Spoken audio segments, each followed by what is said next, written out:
Let's talk a little bit more about what's going on with two United States congressmen. Cedric Richmond is a Democrat from Louisiana. Congressman Tim Scott is a Republican from South Carolina. Gentlemen, thanks very much for coming in. How do you think Romney did today?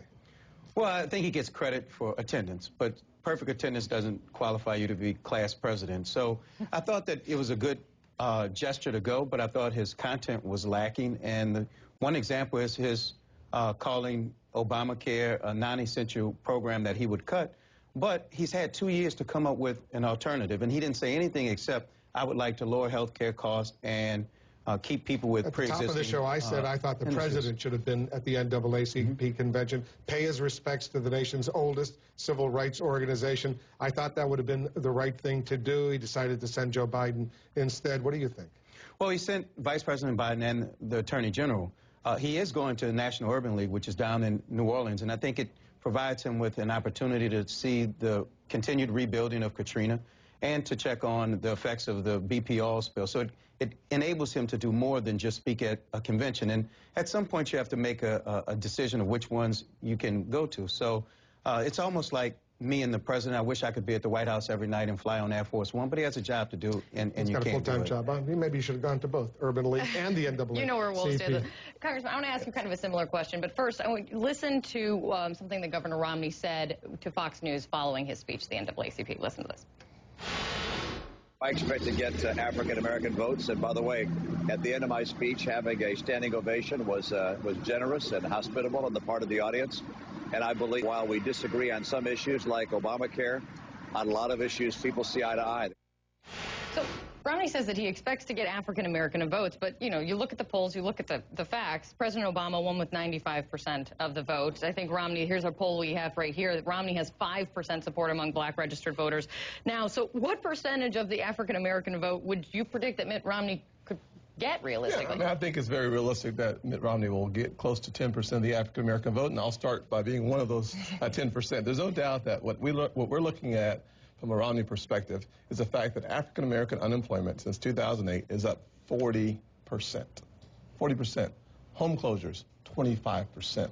So what we have is the same message that works for the rest of America, works in the black community too. But what he did today, did that backfire? I mean, he was booed. Absolutely not. I think it's disrespectful, number one. I think the NAACP, the booing was absolutely disrespectful. However, he does get credit for showing up, but he does get credit for having one single-minded focus for all of America, and that's jobs and the economy. That was a success. And most importantly, I think, is his approach to education. Charter schools, public school choice, private school choice is a major part of the unemployment rate 10 years from now. So he addressed two very important issues in the African-American community. First, the joblessness, huge. Among young folks in the black community, it's almost 40%. And he addressed the symptom, which is the joblessness rate, as well as the problem, which is the educational outcomes. And he's got to get, Congressman, he's got to get turnout. He's got to energize that base. They were certainly returned. They were energized in 2008. But you know, in North Carolina and Florida, unemployment among African Americans is way over 14.4%, which is the national average for African. It's approaching 20%. In key battleground states like that, a lot of these folks, they're not going to vote for Romney, but they're just not going to show up. I think they will show up. And part of what candidate Romney did today was articulate a problem. But what he didn't do is tell the full story. And he didn't say that the budget that he adopts, the Ryan budget, most of the cuts, 62% of the cuts come from lower-income Americans, including cuts to Head Start, which gives you a 9-to-1 return on your investment into young people. So if you're going to cut Head Start and you're going to cut Pell Grants, that helps almost half of African-American college students pay for their college tuition, which we know helps you get out of poverty and on a path to sustainability. He left that part conveniently out, that the budget that I want to adopt cuts those vital programs. And I think that that's the part that I was looking for. If you're going to go to the NAACP and you're going to tell it all. And I don't think he did that. And I think that the more you articulate that message, the more the African-American base will see what's at stake this election. Quick question, Alan West. You know, he caused an uproar the other day. The African-American Republican congressman from South Florida. He's clear, though. You miss where he's coming from. Yeah, but let me play the clip because it's a very sensitive issue. The word slavery has a history in our country, as we all know. Listen to this.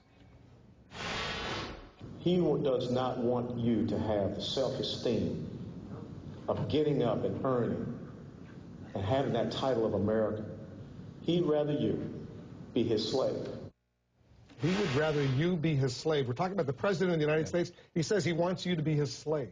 Yeah, I mean, there's no question about it that when you look at the issues that need to be addressed in the community, slavery is not one of them. Bottom line is this, so unemployment is.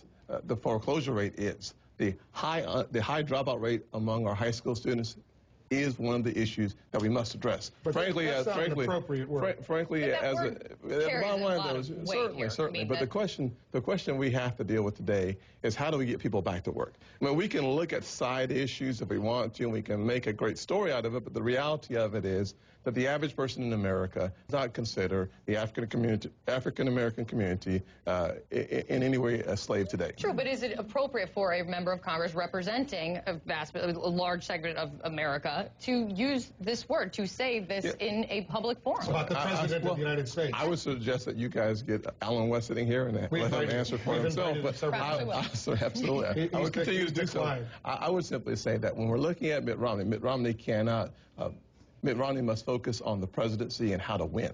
And how do you win is by bringing the country together. Mitt Romney is doing that by going to the NAACP, as you call it, the Lion's Den. I consider it the place you go when you believe that every single vote counts. And it's a good thing. Good surrogate. Good to come in. Appreciate it very much. Absolutely. We know we're in good hands. You used to work for Allstate, right? Allstate. Had to make the joke. You knew it was coming. You know where you stand on Alan West, so that's why I didn't ask you about Alan West. Congressman, thanks very much for coming in. To both of you, an important day. Stand by for a story of drugs.